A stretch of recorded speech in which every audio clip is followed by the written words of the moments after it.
Hello everyone, my name is Aurangzeb and in this session of video we will talk about the Petition of Right 1628 and we will learn about the petition. So let's start that the petition exhibited to His Majesty by Lords Spiritual and Temporal and Commons in this present Parliament assembled concerning diverse rights and liberties of the subjects with the King's Majesty's royal answer thereunto in full Parliament. So this petition was presented to the Majesty, His Majesty by Lords Spiritual and Temporal and Commons and the Parliament for its approval. That the subject means the people, public persons which were under the control of Royal Majesty were given the rights through this petition.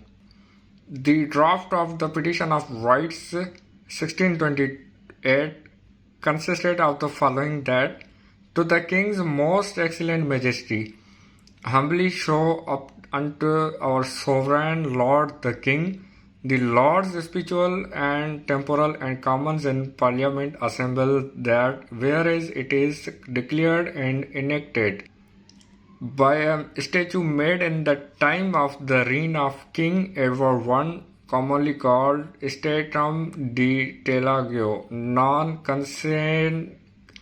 concedendo, that not toll or aid shall be laid or levied by the King, means no levied or any unlawful tax shall be collected by the King. This was the original draft which I am showing recording through this video, and let me tell you about its highlighted part. That you can see I have underlined your subjects. Now this was the special line noted till date, which are in practice till today. Were the following is underlined: your subjects have inherited this freedom, means the people have freedom, that they should not be compelled to contribute to any tax, tollage, aid, or other like charge not set by the common consent in Parliament. Means until no tax is levied by the Parliament, no tax, levied, aid, tillage or any other thing will be charged by the King until and unless it is commonly consented by the Parliament. Means Parliament has the sole authority to impose the tax or any other duty on the people. So if you want to read the complete statute or the complete draft, you can pause the video and read about it. So let's move on and talk about the further. That the second part consisted is: yet nevertheless of late divers commissions directed to sundry commissioners in several counties with instructions have issued, by means whereof your people have been in divers places assembled and required to lend certain sums of money unto your Majesty, and many of them upon their refusal so to do have had an oath administered unto them not. Now these are the original lines brought from the original draft of the Petition of Right 1628. So let's move on the next page. But before moving to next page, let me read. This is a statement of the objectives of 1628 English legal reform. This is considered the great legal reform movement that led to the Civil War and the deposing of Charles I in 1649. It expresses many of the ideals that later led to the American Revolution. So this was the petition which was inserted in the Constitution of United States of America and other countries' constitution. The Petition of Right was the light for the constitution which were to be made in the future. So now let's move on the second page. You can see this is second page, and let's start that warrantable by the laws or statutes of this realm and have constraint to become bound. Now the purpose of this original draft and the lines was that the people were not to pay their levy or tax without the consent of the parliament, or cannot be imposed by the king or his majesty. The command of the majesty was diverted, given, handed over to the parliament. Now the parliament could impose any levy or tax on the people with the consent, common consent, but not the king. So let's move on. By command or direction, on the second line you can see, by command or direction from your majesty or your privy council, against the laws and free custom of the realm. Now the actions and the acts of the majesty or his privy council were against the laws and free customs of the realm. Now let's move on to the third paragraph that was related, and whereas also by the statute called the Great Charter of the Liberties of England, it is declared and enacted that no freeman may be taken or imprisoned or be deceased of his freehold or liberties. Now this shows the freedom of liberty. Freedom of liberty was declared in the para 3, which was presented to the king for his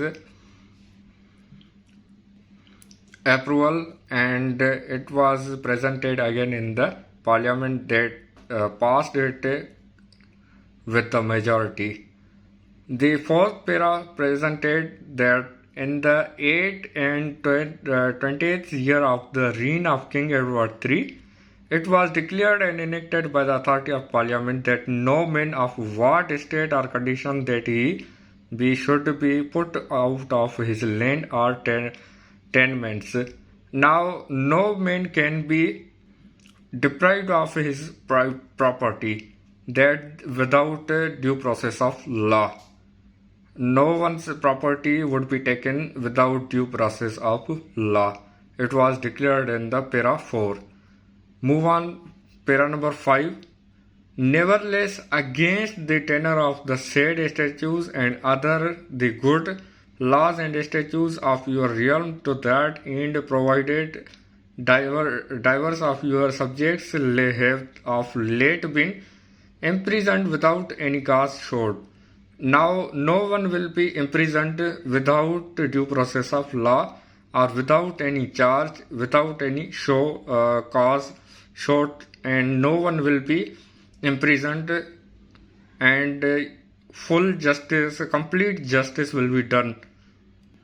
This part supported the fair trial. Now fair trial will be conducted with each and every subject of the state. And later on, in the para number 6, whereas of late great companies of soldiers and mariners have been dispersed into diverse counties of the realm, and the inhabitants against their wills have been compelled to receive them into their houses. Now the soldiers or mariners will not be allowed to be inhabitant against their will, means whose will? The will of the people. Without their permission, they will not enter into anyone's house. Means king or his majesty cannot direct any person to inhabit any soldier or to let him enter in his or her house without their permission or consent. Whereas the para number 7 shows that whereas also by authority of Parliament in the 5 and 20th year of the reign of King Edward III, it is declared and enacted that no man shall be forjudged of life or limb means no one's life will be taken without due process of law or without any charge or any other unfair trial. Means the fair trial will be conducted, and if he is charged duly, lawfully, he will be deprived. Otherwise, no one's life or limb would not be taken or deprived. So, in the para number 8, by pretext whereof of some of your majesty's subjects have been by some of the said commissioners put to death, means the life will be guaranteed. The guarantee of life will be given to the people, and no one will be tried unlawfully without due process of law. No one will be given death or put to death. Now let us understand the para number 9. You can note down then these points on your notebook, and these are very useful that I am reading for you in the summary procedure on the summary notes. So in the para number 9, also sundry grieves offenders by color thereof of claiming an exemption have escaped the punishments. Means fair color or black people were given a difference treatment. Fair people were exempted by themselves, and black people were punished. So with the petition of right, it was declared in this draft that every citizen will be equal before the law, and no law will be passed which is against the equality of the citizen. In the para number 10, they do thereafter humbly pray your most excellent majesty that no man hereafter be compelled to make or yield any gift, loan, benevolence, tax or such like charge without common consent by act of parliament. Now they requested that no man thereafter be compelled to make or yield any gift. Means the king cannot ask for any gift, or loan, benevolence or tax or any other such like charge without the common consent of parliament. In the last para, which is para number 11, all which they do humbly pray of your most excellent majesty as their rights and liberties according to the law and statutes of this realm, and that your majesty would also vouchsafe to declare that the awards, doings and proceedings to the prejudice of your people in any of the premises shall not be withdrawn thereafter into consequences or example, and that your majesty would be also graciously pleased for the further comfort and safety of your people to declare your royal will and pleasure that in the things aforesaid all your officers and ministers shall serve you according to the laws and statutes of this realm. Now it was demanded from the king, his majesty, that the ministers or any other officer shall serve his good office according to the law and statutes which were present, but not without the due course of law or according to laws. Means they cannot go beyond or against the laws.